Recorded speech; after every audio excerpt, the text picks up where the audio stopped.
Alright, buckle up, because we're diving into one of the weirdest true stories ever, a genuinely bizarre incident from back in 1876. Our story begins in Olympian Springs, Bath County, Kentucky. The year is 1876, a time when life was pretty earthy. It was March 3rd, a clear, sunny day. Mrs. Allen Crouch, a farmer's wife, was outside her home, making soap. Suddenly, without a single cloud in the sky, something started falling. Not rain, not hail, but chunks. Big, fleshy, reddish chunks hitting the ground around her. She probably thought it was some kind of messed up prank at first.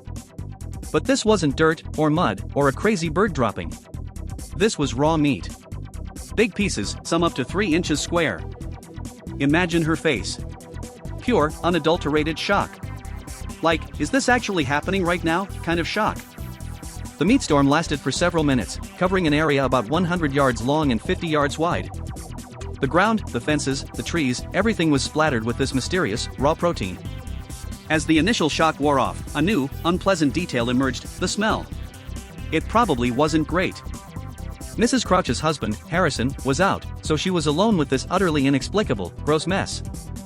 Naturally, she ran to her neighbors, the Fosters, probably screaming about raining meat. Can you even imagine? The Fosters, bless their hearts, came back to investigate. And sure enough, the ground was covered in mystery flesh. Their reactions probably ranged from "what the absolute hell" to "is this some kind of biblical plague?"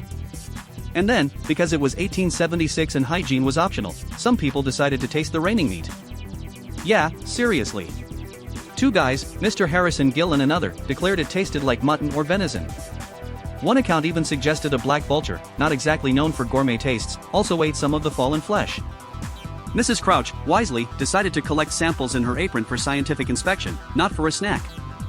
She kept some pieces, preserving them as best she could for anyone who might know what the heck happened.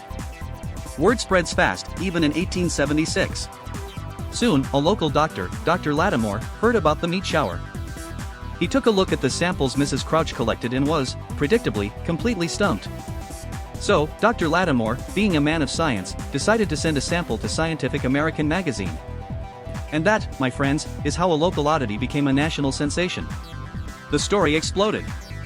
Newspapers across the country ran headlines like "The Kentucky Meat Shower."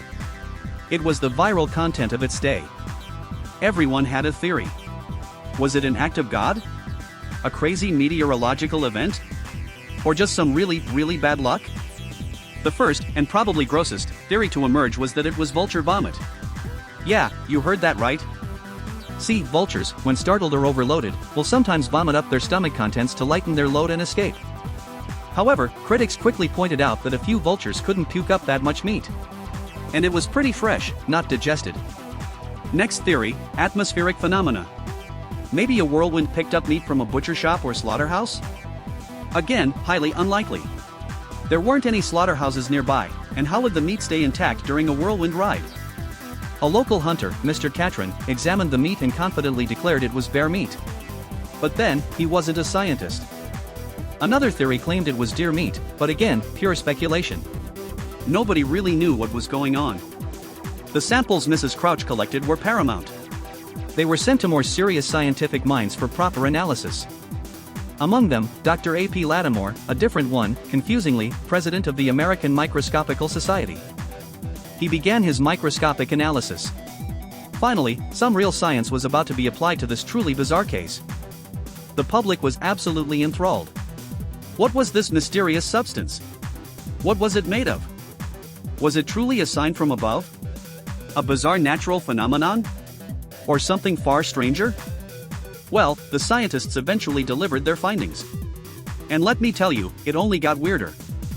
But you'll have to wait for part 2 to find out the shocking, disgusting truth behind the Kentucky meat shower.